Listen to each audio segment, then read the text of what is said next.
use the analogy like it's a kids' disco. You know, when you went to the kids' disco at school and nobody was on the dance floor, your Facebook group is that. Welcome back to another installment of the Perspective Podcast. My name is Devin. This is my co-host Mitch Harley, and today we have on. Oh my gosh, I'm gonna butcher this. It's Deasha Waddap, right? Yeah, almost. Yeah, Deasha Waddap. Yep. Deasha Waddap. Okay, awesome. Welcome to the program, Deasha. I'm really excited to have you on here. But before we get too far into the conversation, I'd love to give our listeners and viewers just a little bit of context of who you are, where you came from, and what you're up to. Yeah, so my name's Deasha. I am a social media and business consultant, and I started my business back in 2016 originally. Social Trees was born as a social media management agency, and I scaled from there and now coach and consult on businesses to help them scale 6- and 7-figure businesses using Facebook. I'm a Facebook lead trainer, so I'm qualified by Facebook to deliver trainings for them as well. And I work with Enterprise Nation, which is a UK-based training organization to deliver training around the UK as well to small, medium businesses. And I work internationally with clients because I don't like to be consigned to time zones or working at particular times of day. So I like to travel. So my business is also international. I love that, the digital nomad lifestyle of just as long as your work can all be done on a laptop, you can take it anywhere you go and hopefully get to enjoy the scenery as you, make those travels. Yeah, exactly. And pre-COVID, 2019, I managed to travel to 8 different countries in 2019. And then since COVID, have pretty much been resigned to Manchester, England. Although I have still made trips every year. So it hasn't completely grounded me. I have still at least left the country at least once a year over the last 3 years as well. So let's kind of dig into it. I think we definitely want to pick your brain on the Facebook part of it and give away some tips and hacks, because I think everyone's trying to go down that road and understand that. And so to kind of get somebody that's having success with it, I think is something we definitely want to touch base on. But can you give us a little bit of context of like how you started and now to get there? Like, what did you do? What was kind of your path? And were you self-taught? Did you set up strategy? Like, what got you to where you are now as far as understanding and having the credentials? Yeah. So essentially, I was self-taught. I quit my job in 2012 and booked a one-way ticket to Thailand and realized teaching English wasn't going to be for me because I don't like kids. So I was like, right, what else can I do? So in this tiny town in the middle of nowhere in Thailand, I was like, okay, I need to figure out something else that is going to allow me this lifestyle of being wherever I want to be and building it myself. So I taught myself website design. I taught myself marketing. I left that little tiny town in Thailand, not a teacher, but with a website and a social media strategy for a business that I no longer run. It didn't make me any money, but it taught me the skills. And then I went to Australia. I booked a one-way flight to Australia, and people started employing me because I was like, oh, I can build websites. I've built a following on social media. Here's all the stuff that I've done. I've built this, I've done that. And people started going, oh, okay, we'll hire you. And I'm, oh, okay. And they got sponsored in Australia to stay in a marketing role as well. And I built my experience that way, and then finally quit in 2016 to build my business and focus on that. And I started freelancing, building a social media management agency, and then came back to England and got a job again in a digital marketing agency where I worked again managing huge national clients, and built my experience up again. And then finally quit again in 2018 to build Social Treats. And then I started doing really well with a couple of clients, and Facebook started reaching out to me. And I ended up being flown over to Dublin for a 3-day trip conference, all expenses paid by Facebook. And I happened to be on holiday in Spain at the time. So they flew me from Spain to Dublin for 3 days on a conference, all expenses paid, and flew me back again. And that was the start of the relationship with Facebook. I met some really great people and built some connections there, and then was able to get my foot in the door through training that way as well. So I kind of built it organically, and it was through me building Facebook groups that Facebook took note of my profile and invited me to join them in Dublin as well, which was really cool. It's really interesting because, there's some part of our audience that is, we'll call entrepreneurial minded, in that they want to pursue or chase after something that they have an interest in or whatever. And I share a very similar story to you in that I learned a lot of what I know over in this one space, trying to do this thing and fiddling around, and then realized that there were transferable skills that I could move, into a place where there's just a little more opportunity to earn money. And in doing that, there was a lot of challenges that I faced. And it's so easy for us, to kind of just get lost in this interview sense of, yeah, I did this, and then all of a sudden magically I had this business. But we're talking about years of time that have gone by. And I'm really curious actually about some of the challenges that you faced, along the way to get to where you are, because it's not overnight success, right? Yeah, no, absolutely not. And that's something that I think is really important to share, because so many people don't see that side of things. They're like, oh, she's wildly successful. How did that? Like, that looks like magic. But it's all the hard work leading up to that. And being able to work so hard to create the freedom. Like, my big driver is being able to travel and being able to pack my bags and go off wherever I want to, or go and spend time with family if I wish, like to structure my time of day however I want to. But to be able to get to that space, there's a lot of work that goes into creating the freedom, right? And when I was working full time, I was commuting to work, but I would get up at 5 a.m. in the morning and do a couple of hours work before work. I would be taking client calls on my lunch break and creating social media posts on my lunch break in the coffee shop down the road. And then I'd come home and work in the evenings. And I was even texting clients in the taxi on a night out on a Saturday night, like, I was on my way out to drink, think, just got to send this message, just got to do this, because I was so determined that my business was going to be successful. It was inevitable. It wasn't a choice. And that was the determination to make it succeed. The big thing that I found that I struggled with was, right from the very start, not being good enough. I constantly thought, who am I to do this? Who am I to have this sort of success? Why me? This isn't going to work. And I had to do a lot of work on myself to be like, I can do these things and I get to choose how I live my life. And the other thing is not having to justify wanting the success that I want as well.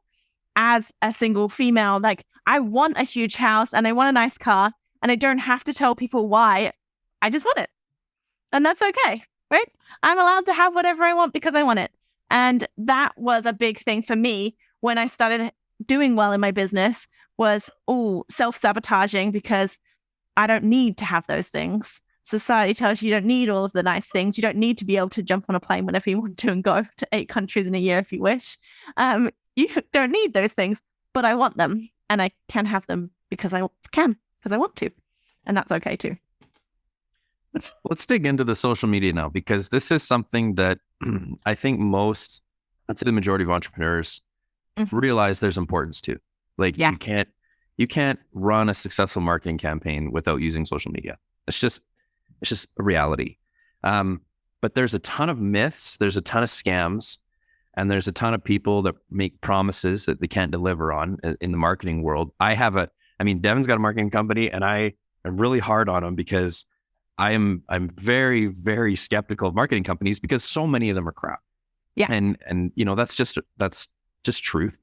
But if you started in 2012, social media has changed so fast. And I think even in the past couple of years with COVID, the exponential rate of change in social media really jumped up. And I think everyone's still trying to catch up and learn a bit and stay ahead of it, but it's evolving so fast. What was your social media journey? Like, from 2012 to, let's just say, 2016, that learning curve of social media. And then all of a sudden, how did you stay on top of it when it jumped up so much? And now you've got platforms like like TikTok coming in and kind of changing the game a little bit?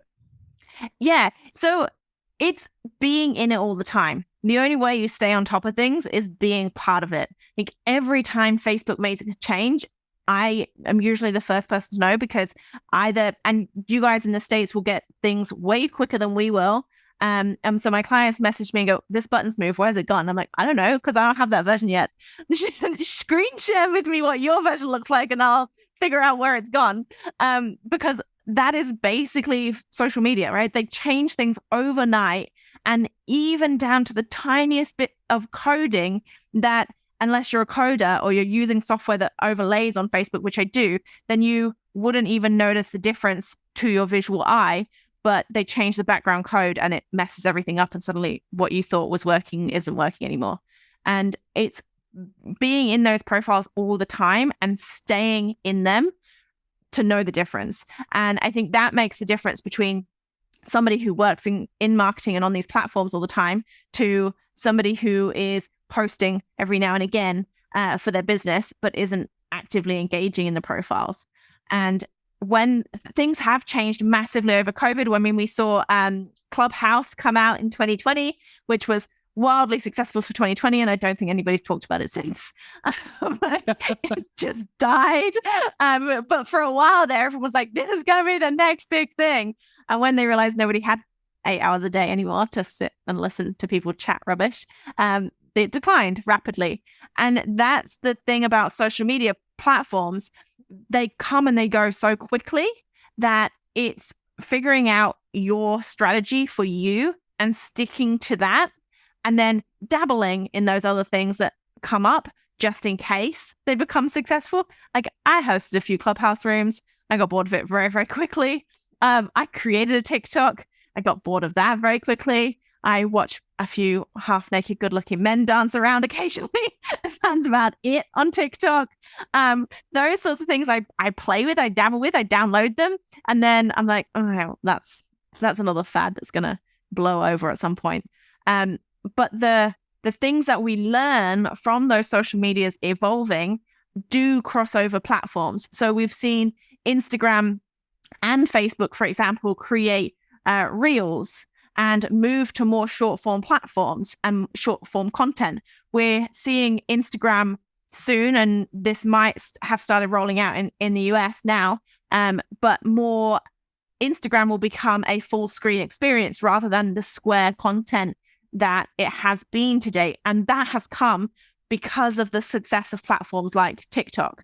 So being able to see those emerging trends as they come in through other social medias and then see them evolve into other longer standing platforms. I mean, Instagram rolled out their Reels incredibly fast to the detriment of a lot of other planned rollouts because of the success of TikTok. They then went back and updated the things that they should have been doing in the first place. And as a platform, it has worked quite well, and it seems to work. They've been rolling it out on Facebook now, but you see a lot of the things that happen on other social medias come through because they're trends that are going to stay. Video, short form content is one of the things that they've now rolled out on TikTok. I think longer form content, which never worked on Facebook or Instagram. So it'll be interesting to see if that is something that does work. We saw IGTV decline because of the longer form content, and that has now been removed from Instagram. So TikTok have just rolled that out. We'll see if that's a new trend, if it's going to change again.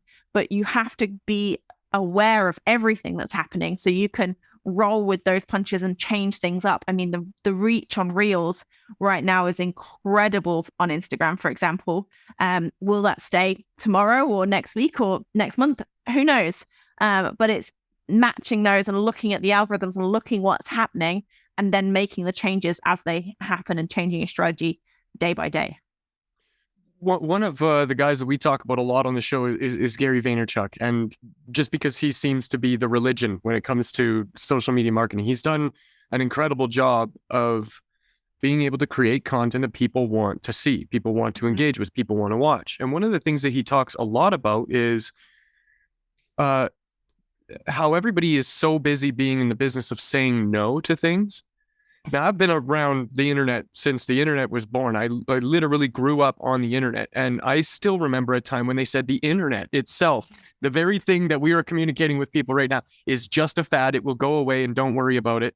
But those experts, or the people that were at the top of all of that, making those calls, were by margins incorrect. They were so very incorrect.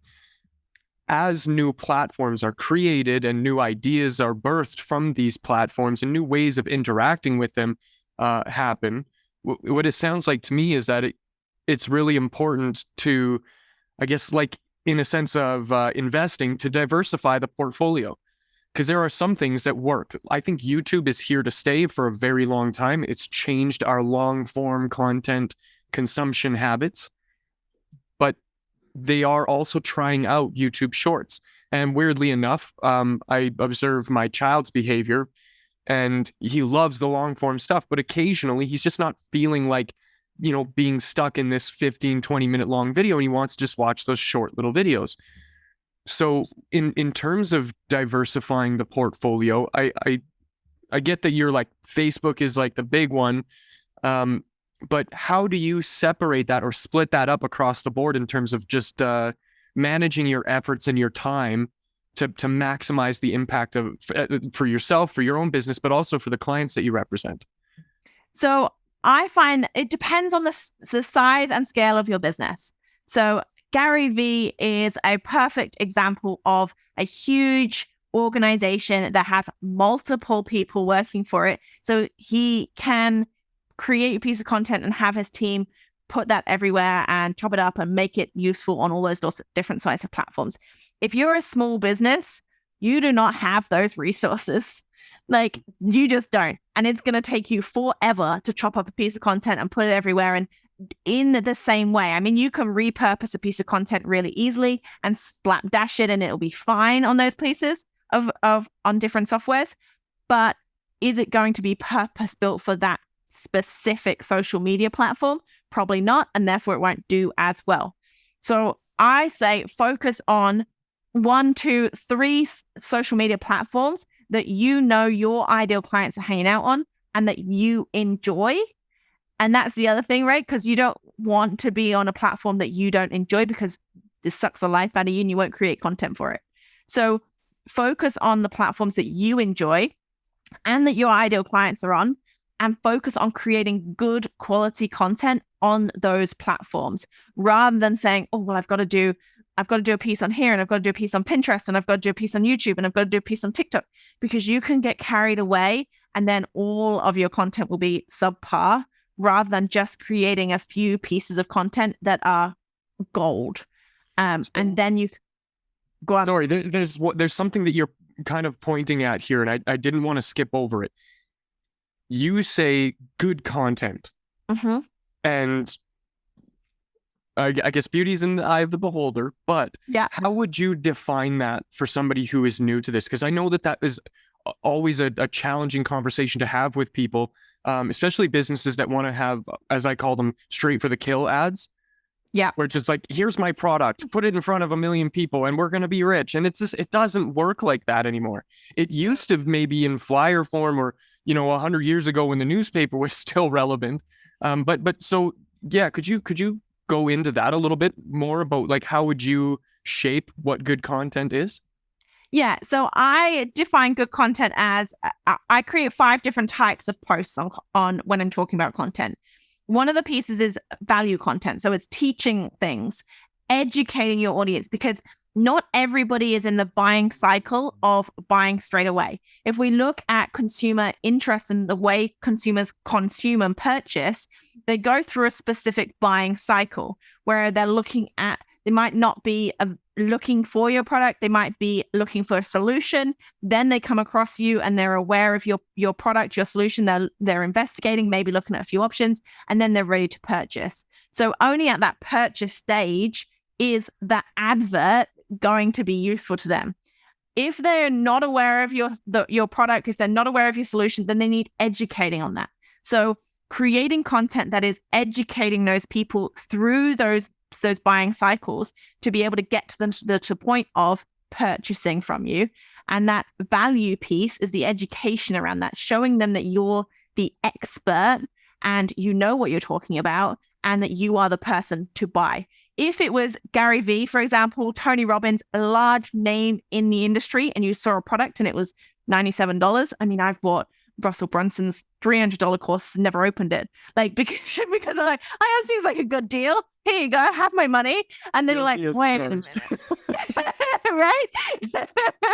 We've all done it. Like, okay.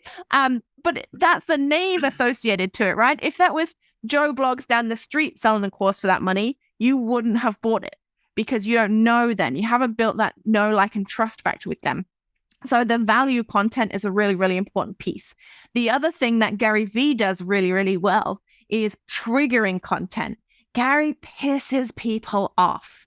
Like, he does that so well. And that is polarizing, right? It really pushes away the people that are never going to buy from him, but brings people towards him and creates those raving fans of his that really, really like him. So that's another piece of content that works really, really well to highlight your audience and also push those other people away as well. The other thing that works really well is getting to know you. I call it entertainment style content, cute pictures of your dog, things that are happening in your business, in your life, so that people can get to know you as a individual, as a business, as a human, because that is going to help them to buy quicker as well and build that know, love, and trust factor. So you become a Gary Vee or a Tony Robbins in their eyes and really get to that buying bit. The other thing is sales objections. So overcoming those objections in the content that you're creating as well. So by the time you go on any sales call, any landing page, they have overcome those objections that they would come up against even before they're purchasing from you. So things like time, things like, I don't have time for that. I don't have the money for that. Those sorts of objections that you hear on sales calls or on sales pages when people look at things, like those are things that you can overcome in your content even before they get to that stage. So you're taking them through that buying cycle so that they're ready to purchase from you. Does that make sense? So all of that content adds up to good content. So one of the debates that we've had before is the importance of followers or the lack of importance. My observation with the different ones, and I experience this both on my personal profiles as well as on the podcast profile, is TikTok usually has the highest. You can have the same profile across all boards. TikTok usually has the highest. You can hit between 5, 10K plus. That same account that, let's just say, has 10,000 followers on TikTok, you can probably 25% that for Instagram. You can half that again on Facebook, and LinkedIn's just a crapshoot. So, for a business, and we're not talking, I think people mix up a creator versus using social media for marketing. Yeah. Their business. So a creator, he has a specific strategy, because for him, followers are important because that's where he builds business. But for a business looking for niche clients, what's your view on followers versus necessarily view count or engagement percentage in relation? Whereas a content creator doesn't necessarily care as much about engagement as he does about just straight followers. Yeah, I don't care about vanity metrics at all. I want people to actually buy. So I don't care if they follow, I don't care if they like or comment. And most of my high ticket sales are people that haven't even engaged on a single social media post of mine. But what they do is secretly binge watch things. I've been on calls with people who have signed up and paid 5, 10K worth of stuff from me, coaching, and they have never liked a single video of mine or a post at all. But they'll go, I watched all of your videos and I've been stalking you for a while. I'm like, cool, okay. And those are the ideal clients, right? They're the lurkers. And we love the lurkers because they're the buyers. So I think vanity metrics don't matter at all. You want to focus on the sales and the conversion and taking people through that buying cycle so that they're ready to buy from you straight away. I was trying to pull up the name of this podcast and I can't remember it. It's another couple of guys who talk about this sort of thing. And one of the things the points that they made in one of the recent episodes, they compared two different companies, HubSpot and WordPress. WordPress has been around a really, really, really long time. HubSpot's a newer company in relation to that. But when they looked at the number of videos that they put out on YouTube, WordPress had to the tune of like thousands, like 3,000 or 4,000 videos on their YouTube, but they only had like maybe 4-digit numbers in terms of subscribers. It was super, super, like surprisingly low. Whereas HubSpot had like 30 videos and 43 or 47,000 subscribers. And I really thought that was interesting because it points at the utility of something. Now, I am an avid WordPress user. I think it's by far the most robust platform to build websites on out of all the things that are available. I stand by it. But here's the thing. You can go on YouTube and learn literally anything there is to learn about WordPress just by a quick search. And so it just points at I'm a customer of theirs, but I'm not a subscriber. I have never actively liked a video. I have not in any meaningful way engaged with their brand other than being a customer and an advocate, even as I am right now, to the extent that it's like when you look at someone where like a HubSpot and they've had some massive growth over the last couple of years, but people are subscribing to that rather than, and so it's almost like, what is the underlying reason behind that, and then the functional utility of the content that gets shared? Because I've always been a huge proponent to the term social media. It's not about the advertising. It's about the social connection that you can build or create in that environment. And I guess the term I always like to use for my customers is, you want to kind of become the water cooler. You want to become the reason for people to gather around you. And I love that you used polarizing content as one of the frameworks that you follow.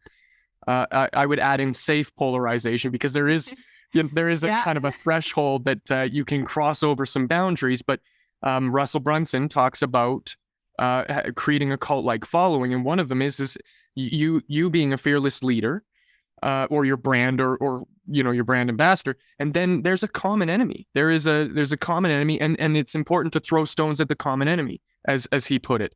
And I think that is what creates that polarizing content, but it also embeds in potential for virality. Is that something that you practice in terms of the ways that you serve your business, or are you strictly down to just gather data, get the numbers, refine the process and strategy until you figure out the thing that works? I like to build the community. So I love that my audience loves each other.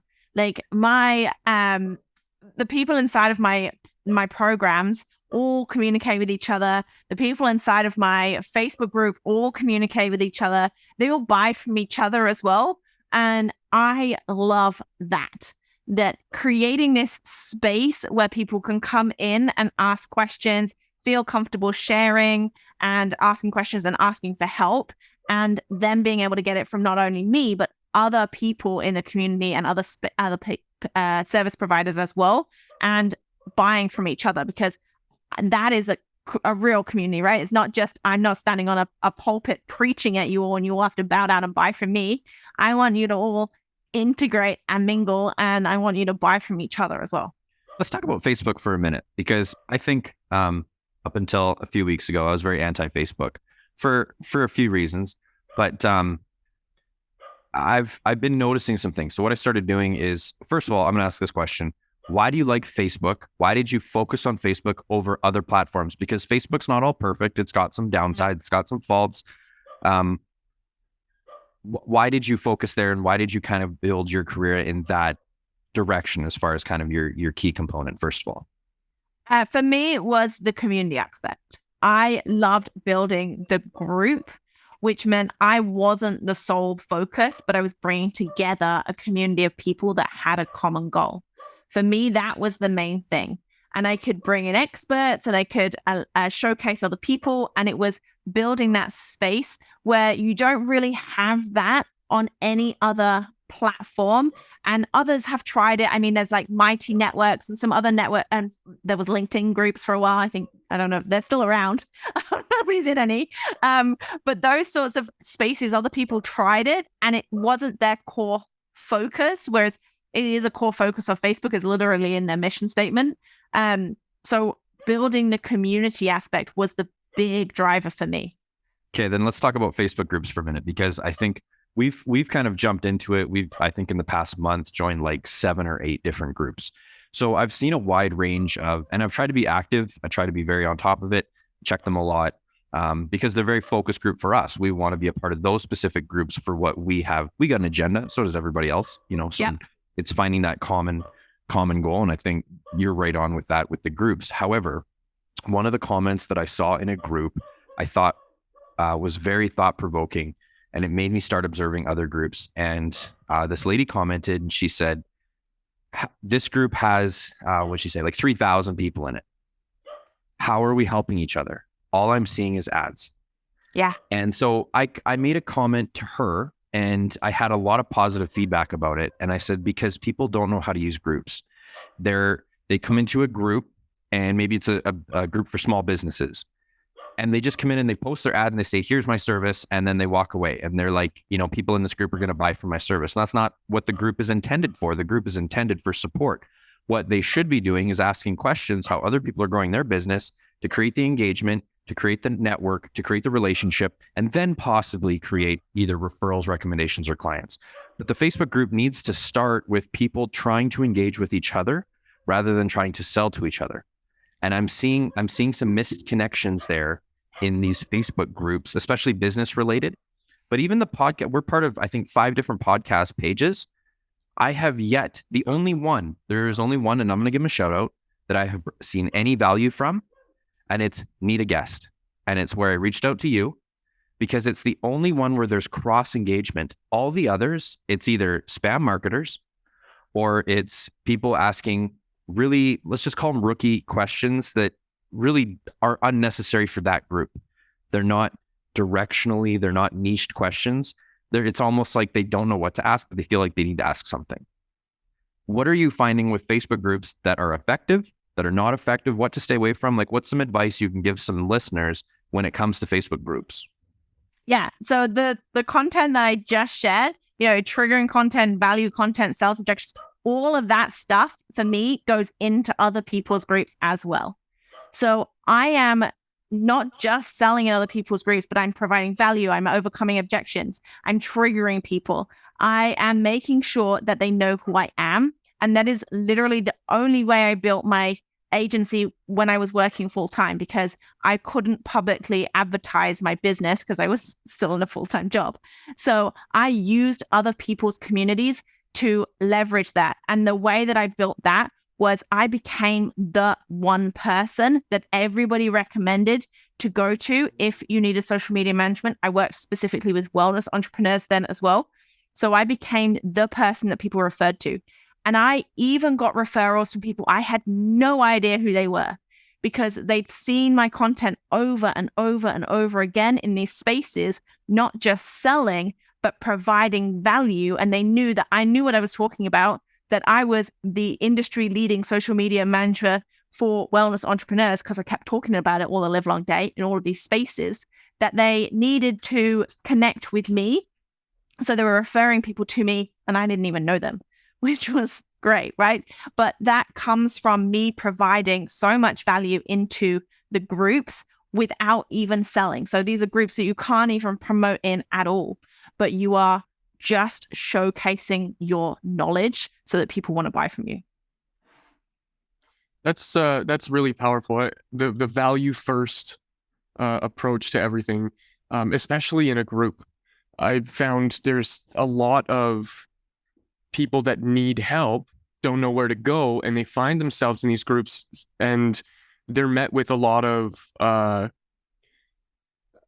people that lack savvy and social skills in terms of just the way they communicate, how they answer questions, how more often than not, it comes off as judgmental.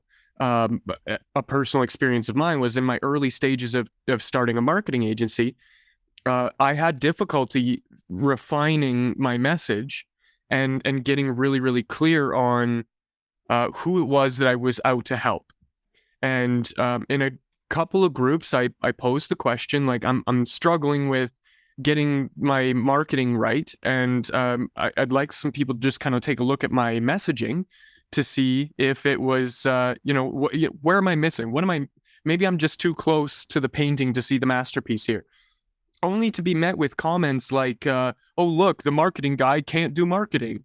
And a barrage of this just overwhelming negativity. And I'm sure, I got thick skin. I've been a musician for, most of my life. And as you, I'm sure, can imagine, it's very difficult to be a musician and maintain any level of self-esteem. So I understand. I get it. I can rise above that and kind of like and brush it off. But what would you say to other people that are, in that space or wanting to move into that space as an expert in their field?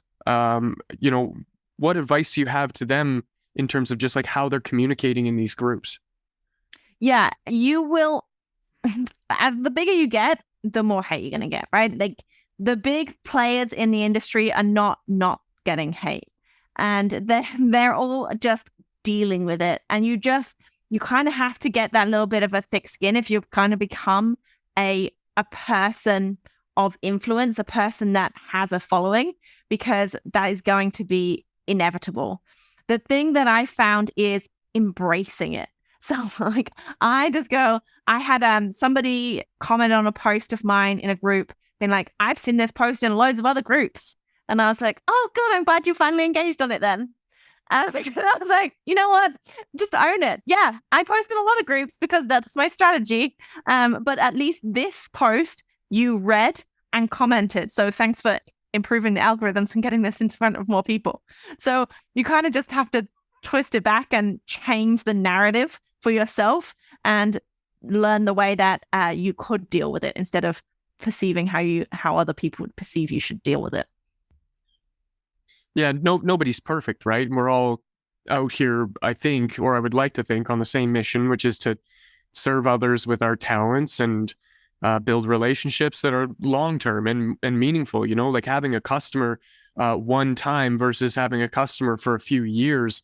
There's a significant difference in, how that relationship serves both you and the other person or people that are involved in it. And I'm finding that now relationship building is a huge focus, at least of mine and Mitch's, in terms of how we're serving people with our business. Can you speak to that a little bit and just how you help other businesses and brands build those meaningful relationships? Is that part of your strategy, or do you kind of avoid that and just let it happen naturally? No, I think a lot of sales happen in direct message through communicating with people. And so a lot of my strategy is getting people to either message me or getting them to put their hand up so that I can message them. Not in cold messaging, not in the sleazy buy from me in the inbox. We've all had those, right? The messages. This is getting people to put their hand up to say, yes, send me that information. You go, okay, awesome. I'll send you a message and I'll send you all of the details.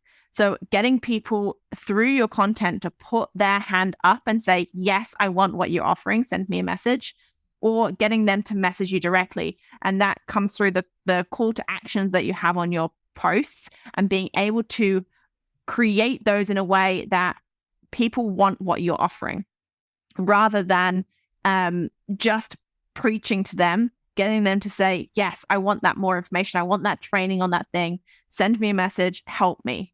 And that comes through content. And then once you've got them in the direct message, that's when you can elicit what needs they've got. That's when you can start to build that more deeper relationship so that you can then say, oh yeah, I might be able to help you with a bigger strategy, a bigger piece of that puzzle that you're missing. Or, you know what, we're not quite a good fit. Here's that free training that you wanted. Here's access to that. Off you go. And making that decision on that through those messages rather than jumping on sales calls with everybody as well, because I'm not a fan of wasting my time on sales calls either. It's interesting because I've had from the podcast end of it, I've had a lot of success with LinkedIn. We've done really well on LinkedIn. However, I see a lot of people failing miserably on LinkedIn, and they do what you just said, that cold call. You're scared now. You look at someone's profile when they request to connect, and there's a lot of times I look at it and I'm like, I know what's going to happen as soon as I click this box. And I'm like, sure, you click it, and sure enough, 30 seconds later, hey, I see blah, blah, blah, who does your taxes, blah, blah, blah. It's like, that was the reason why I was hesitant. And you just proved me right, that you only connected to try to sell me something. Whereas what we've developed was we're very specific in who we reach out to. It's not just this open invitation. We want to make sure that it's the right people to come on the show. And we developed a message that we send out, and I make sure that I don't send it out right away. I make sure I engage with some of their content. I put some likes, I put some comments, and then I reach out with a custom message for that person with an invitation, and I leave it at that. And we've actually had a huge click-through rate and success rate with that strategy. But these other people that view LinkedIn and DMs as a sales strategy, to me, is wrong. And I'm a sales trainer, and I would never recommend somebody just do cold sales on DMs on any social media platform. If there's one piece of advice that goes in a clip to the prospective social media, I hope this clip goes in it. Stop using direct messaging as cold calls. Yeah. Because it for the few percentage that it doesn't work, it ruins your reputation for the other 99% of people that see it. And I think that that's a very inappropriate way of using social media, an ineffective way, especially if you're trying to scale your business. You can't make a step like that sets you back. No, and on the receiving end of that, I'm sorry, Deasha, just want to add this in there. On the receiving end of it, we get very efficient at turning you down. We have a lot of practice at saying no to that kind of stuff, and it just doesn't help your situation when that's the process. You're also burning your profiles. So on Facebook, for example, if you're sending out hundreds of messages, then you get tagged as a spammer on Facebook. So your messages are more likely to go into there are 3 inboxes, if you didn't know, on Facebook. You're more likely to go into that third spam folder when your profile is highlighted as like you're a troublemaker, because you're sending too many messages, nobody's responding, and you're not friends with the people that you're sending messages to either.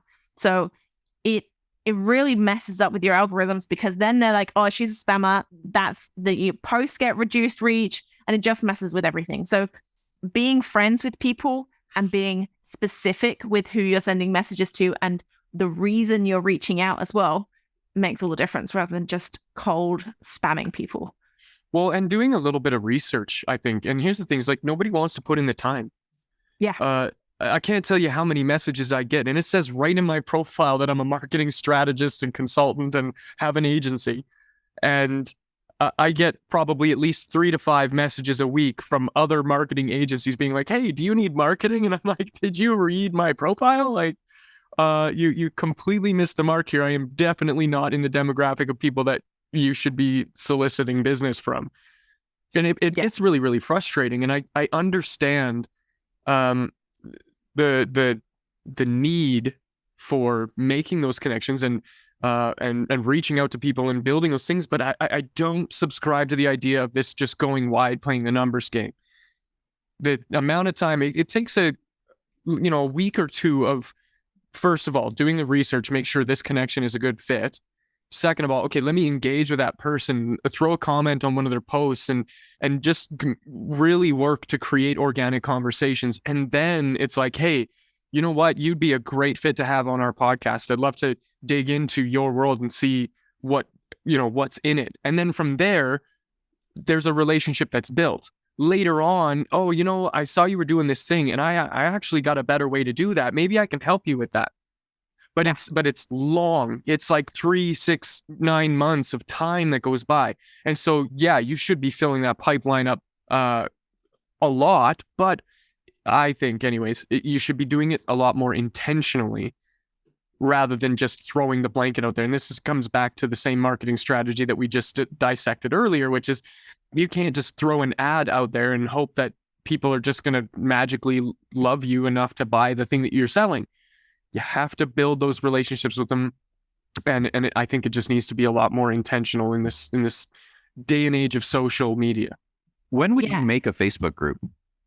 So, because lots of people people have talked to me about it, and I'm like, if you have 4 people, I mean, Devin, I've had this discussion too. If you have 4 people in it, other people don't want to join because it's like, oh, there's only 4 people in it. There's those optics, no matter how much value you bring at the time, because I think you have to be very specific on what the purpose of your group is, not building it for the sake of having a group. What is your strategy for you to have all these groups? Yeah. So I mean, I have one group that is my prospecting group that I focus on bringing everybody to.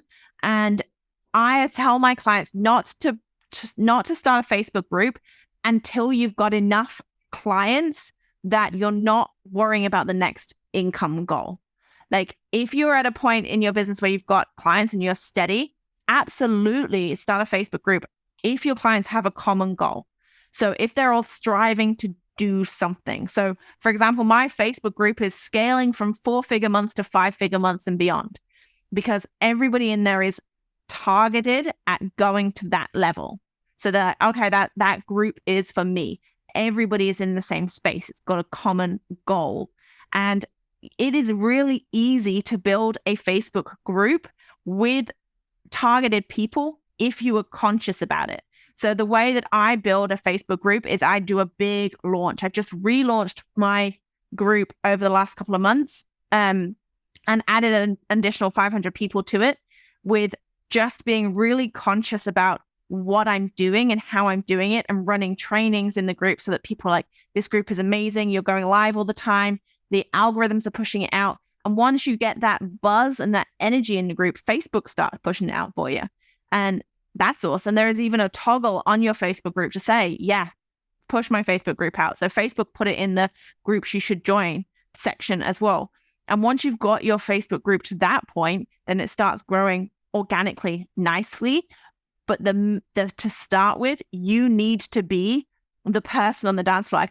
I use the analogy like it's a kids' disco. You know, when you went to the kids' disco at school and nobody was on the dance floor, your Facebook group is that. Nobody is getting on that dance floor because they don't want to be the first person up there dancing. So you have to be the idiot that is in the middle of the dance floor shouting and doing all the silly dance moves until everybody else feels comfortable. And then they're like, oh, okay, we can put our foot out there and do a little bit. And as you start to get more and more people in the group, the dance floor becomes so full that everyone's like, all right, well, we may as well dance now. And they start posting and sharing.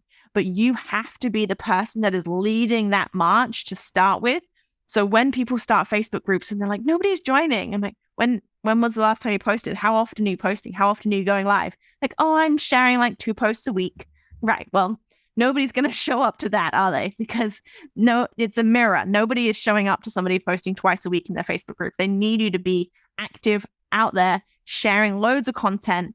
And that's when they'll get up and start dancing and start interacting with you as well. We talked about that, I think, in a different episode. I was trying to pull it up here. There was a TED Talk where a guy broke down the idiot on the hill. It was just like one guy that was just on this hill. And there was many other people. And he just kind of got up and started dancing. And slowly but surely over time, people started to join him. And as that happened, it turned into this, crazy phenomenon, this entire hill of people dancing together. And I love that sometimes you just have to be that person. I love that that's your perspective. One of the things that I kind of caught that you were talking about here is like an underlying principle here of paradigms, scarcity versus abundance. And there's a difficult balance of that, especially in the early stages of your business, being that you don't have any customers, you need them in order to grow or to, sustain life, whatever. But you do have this like desperation about you when you go out into the world and you're having these sales calls and you're talking to people, trying to connect with them. And that scarcity mindset really hinders your ability to communicate with people, versus if you were in abundance and you had, let's say I had 100 clients and I'm making $1 million a year. Well, I don't need the next one. So now I get to be a little bit more comfortable in that conversation of screening to make sure that if I'm going to add them on, hey, do I have the capacity? Is this something that I really want to be doing? Among a million other questions that you could be asking because you're in that state of abundance. What advice do you have for somebody who is still struggling or facing that challenge of being in a scarcity frame? In terms of getting clients? Yeah. Mindset. So both. I think both is really important, actually. In terms of getting clients, focus on what you can control. So what I see a lot of people going is, I need 5 more clients. Well, you cannot control if somebody is going to sign a contract and pay you money. What you can control is how many sales conversations you instigate that week. So focus on that. Focus on how many conversations can I start this week that I might be able to invite them to a sales call with. Then focus on, okay, how many invitations can I put out there to invite people to a sales call or have a sales conversation with me, whether that's on a phone call or in a direct message, having a sales conversation. Those are things that you can control. You cannot control if somebody is going to say yes at the end of that. You can just do your best and see if they sign up. So setting yourself I call them key performance indicators, like you would incorporate, setting yourself key performance indicators that you can control. So at the end of the day, you can pat yourself on the back and say, you know what? I might not have signed a client today, but I started 5 sales conversations today. So maybe tomorrow, one of those might come into fruition of to actually signing a client. So setting yourself goals that you can control is the first step. And the mindset side of things is knowing that your success will be inevitable. So regardless of how long that takes, if you know you're going to hit that milestone or whatever that is, know that success is inevitable. And one of the things that I did, I am a big advocate for celebrating everything. I've had clients make cakes with their faces on it just to celebrate a launch before. Like, I will celebrate everything. So when I, 1 month last year, I wanted to hit my first 10K month. So I put a bottle of champagne in the fridge at the start of the month. And I would say, I'm not going to open this until there is 10K cash in my bank. So every time I opened the fridge, I saw the bottle of champagne. I'm like, hey, and open that this month then. And then shut the fridge again. So it was a constant reminder, but I knew that my success was inevitable. The champagne was already bought. Like, it was already on ice. That's how confident I was that I was going to be a success. I just needed to pull out the stops and actually make it happen. Do you remember when Jim Carrey wrote himself a check for $23 million? Yeah. I loved that story, but I never thought about it in the way that you just expressed that. And I think that is really, really powerful in terms of just like, I'm going to get there. The bottle's already here. It's already happening. So weird story. Not recently, it's about a year ago, I started trading, doing margin trading, which is a very dangerous game. I'll tell you that much. But I approached it with a totally different mindset than I did anything else I've ever done in my life. And the way I looked at it was, if this costs me $100, but I'll make $1 million once I figure it out, that's a no-brainer. I'm spending $100. If it costs you $1,000 to make $1 million, would you spend it? Yeah. Maybe $10,000? Would you spend it? Like, that question. And what's your threshold? Even if you spend $500,000, you're still doubling your money. So yeah. Planning it as if it was, this is a thing I'm going to do. I have to learn all the little things along the way to figure it out. But I'm going to get there eventually, or inevitably, as you put it. So far, it's costed me $4,000 to learn this, and I still need some learning to do, but you'll get there. It's inevitable. Yes, and I love that's your approach to things. We're kind of like reaching the end of our time here. I just want to thank you for being so gracious with your time and being able to share it with us and all your knowledge and expertise. We're trying to do this new thing here where we provide our listeners with an opportunity to kind of do a deeper dive into some of the topics that we talked about today, which kind of opens the door to recommended reading. Is there a book or a place where people can go to kind of dive a little bit deeper into this, if this is something that interests them, something that you would recommend? Into growing? Yeah.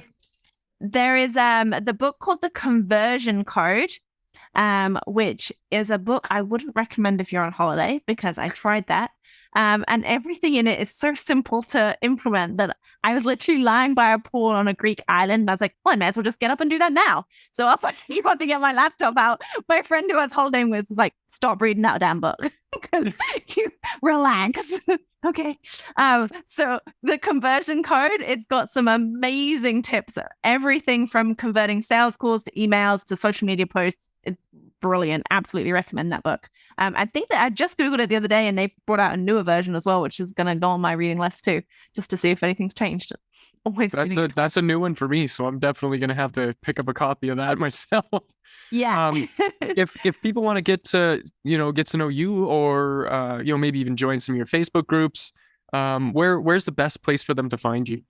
Yeah, my Scale community, it's Scale from 4 figures to 5-figure months. You can just put it into the Facebook search and it will come up, or you can just search my name. I am pretty much, there's one other Deasha Waddap on Facebook and I'm convinced it's not her real surname. But yes, it's just me and my monster. I know, it really angers me.